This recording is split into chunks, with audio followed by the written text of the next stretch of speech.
你有冇發現，一旦你學識咗踩單車，就再都唔會唔識踩嘅狀態？喺行銷學上面咧，呢個叫做知識詛咒。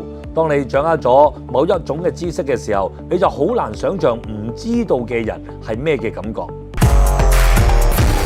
呢個喺商業世界簡直係災難。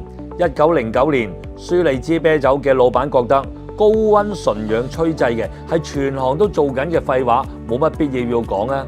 結果廣告大師克勞德霍普金斯將佢寫入文內，銷量竟然砰一聲咁樣暴漲起嚟。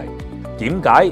因為對你嚟講係常識，對消費者嚟講反而係又新鮮又有信賴感嘅賣點。喺背後仲有一種心理嘅暗示。日本研究發現，店嘅門口加個箭嘴，入店率就會提高32%。如果個箭嘴會有動感嘅話，甚至可以攀升到38%。呢個說明咗大佬中意直接簡單嘅指引，就好似農夫山泉話有點甜，或者廚邦嘅醬油強調曬足180天。呢啲所謂嘅實話，其實係克服知識詛咒最強大嘅營銷武器。所以你嘅文案要再直接啲。賣西裝唔好話像做風骨，直接講17530針，每一針都認真。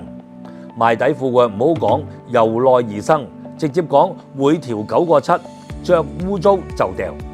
賣空氣清新機嘅唔好嗌享受清新，直接講先把空氣洗7遍。最後送大家嘅一句話：消費者係可以睇你唔起，但千萬唔可以睇你唔明。將理解嘅門檻降到最低，講啲大家一聽就明嘅大家實話，先至係最高級嘅營銷手段。我係亞洲企業家教練 Yes Sir， 關注我，下期幫你破除更多嘅商業迷思。下次見。好片記得俾朋友。